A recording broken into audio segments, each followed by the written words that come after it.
Hello, hello, hello.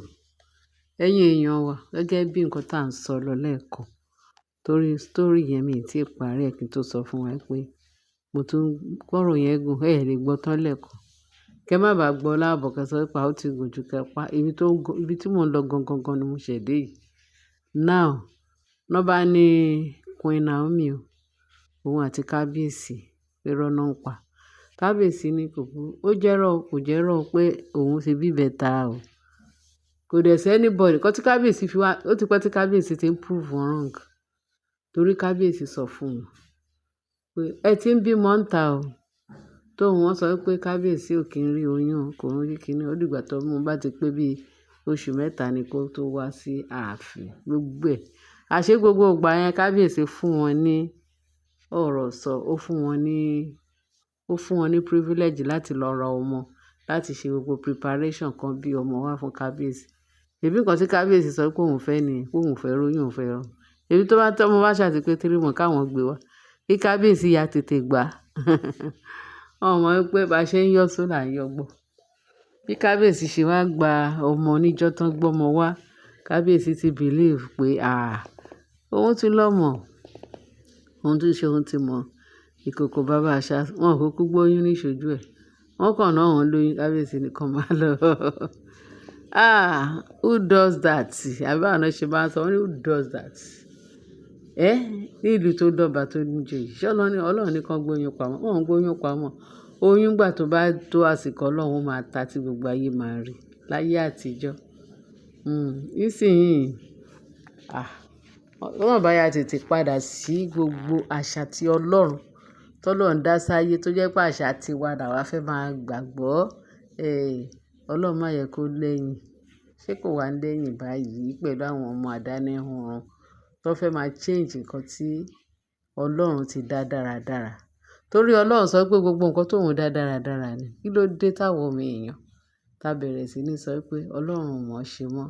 Bẹ́ẹ̀ ni, ṣùgbọ́n Ọlọ́run yìí wà síbẹ̀ o.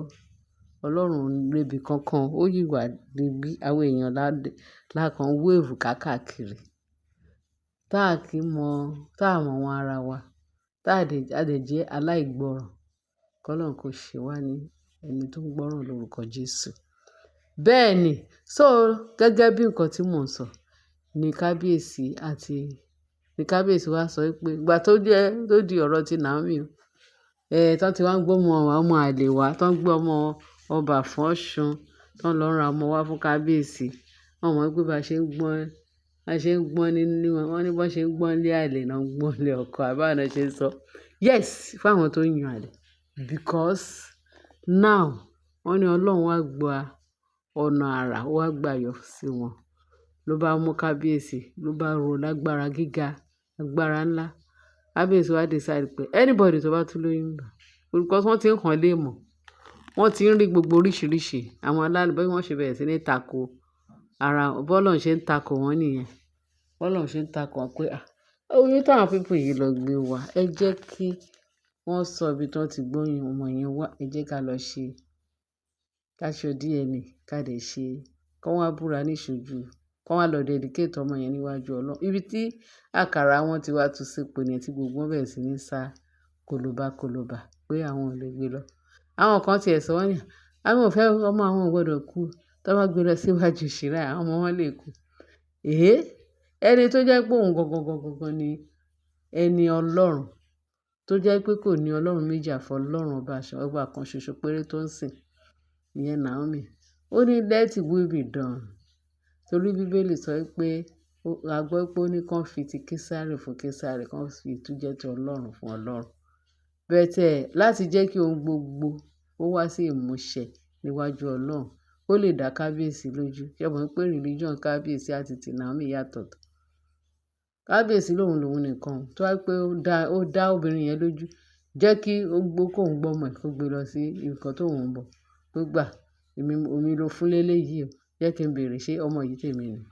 Nǹkan tí Kábíyèsí fẹ́ máa ṣe ni. But wọ́n wá kọ̀, wọ́n láwọn ò ṣe. Àti Ashley tó jẹ́ pé òun gangan ni olórí ológun, olórí ìṣà. Ó ní ó gbọ́mọ sá, ó ní lá kí Kábíyèsí má gbọ́mọ lọ sí. Kò gbàgbọ́ kó ṣe máa lé kó ṣoògùn. Èwo dẹ̀ ni wá gbà ó kàn wá lágbede méjì ayé òun ọ̀run. Táfẹ́fẹ́ lè fẹ́ dànù at any time. Ló bá lóhùn ò lọ o, òun ò gbọ́mọ síwájú shrine. Ó dáa, ó ti ẹ̀ ṣe wá ṣe shrine torí ó ti gbàgbọ́ lọ́sàn-án gan. Shrine tó ń tọwọ́ bọ̀ tó ń ṣafẹ́fẹ́ yẹ̀yẹ́ lórí. Ó ló lè dúró síwájú ẹ̀ mọ́ torí ó ti mọ̀ pé àìṣòdodo ó kún ọwọ́ ẹ̀, ìyẹn wá Ashley. Ó lóhùn ò gbọ́mọ lọ. Kọ́mọ òun kàn wà bẹ́ẹ̀. Okay. Ìwé òun ló fa gbogbo wàhálà tóun àti kábíyèsí ń fà títí di àfijọ́ tó bá wọ́n ti mú evidence tó dáadáa. Ṣùgbọ́n tó wá ti lọ kọjá lọ, kábíyèsí ó ti ń bá wọn jà ní kíkorò. Bẹ́ẹ̀ ni.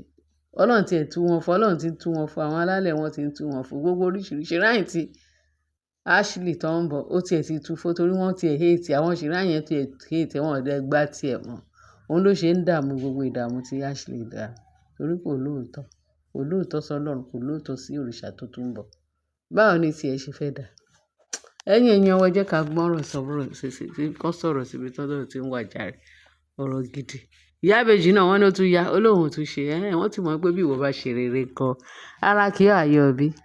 Nǹkan tá à ń sọ lójoojúmọ́ ni wọ́n láwọn kọ̀, wọ́n láwọn ò ṣe.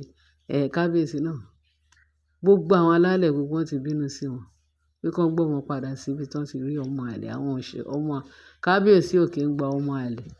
Ọmọ àlè máa ń da lérú, ọmọ àlè máa ń da ìlú rú. Not to talk of kábíyèsí aláyélúwà, ọba ìlú. Ṣé ẹ fẹ́ kí ìlú ààfin ọba Ifẹ̀ kó tòrò ní ẹ̀yin oníṣẹ́ ẹ̀ṣẹ̀, ẹ̀yin oníṣẹ́ ibi? Bí gbogbo ìlú pátápátá wọn kì í kọjú ìjà sí wọn. Mostly Ashley àti ìyá ìbejì àtọwọ́dá. Lélẹ́yìí náà tún wá lọ gbégbá tiẹ̀. Ìyẹn Mariam lòun náà tún fẹ́ join wọn. Gbogbo wọn náà máa tẹ̀ papọ̀. Ojú wọn á jà, ojú wọn á bó, Ọlọ́run á fojú gbogbo wọn gbólẹ̀. Léyìí tán sọ pé wọn ò rí ibi tó máa ṣe ibi sí. Kábíyèsí àti Naomi ló kù. Gẹ́gẹ́ bí nǹkan tí mò ń sọ, ẹ̀yin èèyàn mi tó sẹ́lẹ̀ńkẹ́jù, ẹ̀yin èèyàn mi tó gbádùn. Wọ́n ní í ṣe ni kábíyèsí àti Naomi. Kábíyèsí ó gbọ́dọ̀ bí ọmọ yẹn. Naomi gbọ́dọ̀ bí ọmọ yẹn ní ìṣojú òun. Kò sí anybody tó travel. Pẹ̀lú bọ́n ṣe victimize Naomi tó. Àwọn íńtánẹ́ẹ̀tì gbogbo èèyàn sọ pé kábíyèsí ẹ kúkú gbà tó yẹ pé pàálé ni pàálọ́la yíyan gbọ́dọ̀ ṣe pé kó má pọ́n tẹ̀ fẹ́ ṣe operation fún Naomi kan kú lọ ṣe nílùú ọba. Kó má dúró sí ìlú yìí torí gbogbo ogun tó gbé ti Naomi yóò ti pọ̀ jù. Ṣé ó lè bímọ yẹn ṣá kó yè?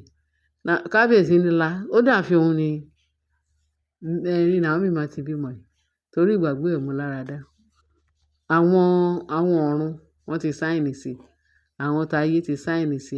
Gbogbo àwọn tí kábíyèsí bọ̀, gbogbo wọn ti sáìnì sí. Wọ́n pàdé ẹ̀yìn kábíyèsí lè rí. Pọ́mọ yìí, àfi tó wá gbé kìí ṣe ọmọ ìlérí ni torí àwọn náà sọ pé ọmọ yẹn ń bọ̀. Wọ́n ti sọ àsọtẹ́lẹ̀ lórí àwọn ọmọ yẹn. Wọ́n dẹ̀ ti mọ àkẹ́sẹ̀ tí a rí àwọn ọmọ yẹn pé àwọn ọmọ yìí, àwọn special children ní àwọn mẹ́ta. Wọ́n dẹ̀ bí lóòótọ́ kábíyèsí bí. Ìṣojú kábíyèsí. Ìgbà tí Naomi ń lébọ̀, kábíyèsí bá lébọ̀. Ìgbà tó ń ṣe gbogbo ẹ̀ ní kíní kábíyèsí mọ̀ ń pa ẹ̀ tó fi bímọ, wọ́n bí bẹ́tà. Wọ́n ní pẹ̀lú gbogbo ogun táwọn rí gbàtàn kábíyèsí ti bí, tó Naomi ti bímọ, tó ń rojú tó ń rí mú. Ìyá ọmọ wọn treat ìyá ọmọ wà okay kó tó discharge wọn. Wọ́n wo gbogbo àwọn oníṣẹ́ ẹ̀ṣẹ̀, àwọn oníṣẹ́ ibi, wọ́n wá fẹ́ lọ wò lọ hospital ká ti ẹ̀ wo bí àlàáfíà ó ṣe lálàáfíà sí. Wọ́n ní wọn ò tún gbà wọ́n ní báwo ló ṣe máa bí bẹ́tà. Ẹ̀yin tẹ́lẹ̀ sí sákìrì kólóbá tán ti sọ pé kábíyèsí fẹ́ bí bẹ́tà. Ẹ̀yin lẹ́yìn lẹ máa bí. Naomi kọ́ ló máa bí. Eléyìí bẹ̀rẹ̀ sí ní sá eré. Wọ́n sá eré, wọ́n wá oyún. Ọlọ́run máa fún wọn lóyún yẹn ni. Títí Naomi fi gbé oyún ẹ̀ tí tó fi bímọ. Tọ́yìn bẹ̀rẹ̀ sí ní bá a jà títí dé ni pé wọ́n ní sẹ́ẹ̀. Ọ̀tọ̀ náà tún lọ sọ pé kì í ṣe òun ló bí. Ó lọ rà á ni, ó lọ ṣe kí wọ́n rò pé bóyá òun. Ẹ mọ̀ pé Naomi èèyàn ọ̀tọ̀ ni. Ẹni Ọlọ́run. Kó lè ever tọwọ́ bọ̀ nǹkan tí ò dá láyé. Nǹkan tó máa gba ìgbàgbọ́ lọ́wọ́ ẹ̀, Ọlọ́run ò ní jẹ́. Torí ẹ̀ lọ́lọ́run ṣe ń prevent ẹ̀ tó ń protect ẹ̀ ní gbogbo ọ̀nà. Gbogbo nǹkan tí ẹ̀ ṣe kan ṣubú dànù ni. Ẹ̀yin oníṣẹ́ ibi. Bẹ́ẹ̀ ni. Wọ́n ní before you know it, pé wọ́n bẹ̀rẹ̀ sí ní gbógun ti ọmọ yẹn títí tó fi di pé kíní mi tún máa ní part 3. Ó gùn rẹpẹtẹ. Ẹ ṣé bẹ́ẹ̀ ṣe ń tẹ́tí sí wa. Mo tún máa mú another. Àìtí débi tá à ń lọ, a fi pé bóyá nǹkan tó máa yá. A gbọdọ̀ rush ẹ̀ fún yín kó má di pé bóyá ẹ gbọ́ dé ìdajì ẹ gbọ́ ìtókù. Ẹ bá mi share, kí ẹ bá mi like, kí ẹ dẹ̀ bá fi ìtókù sí comment section. Ẹ ṣé gan bẹ́ẹ̀ ṣe ń tẹ́tí sí wa. Bye.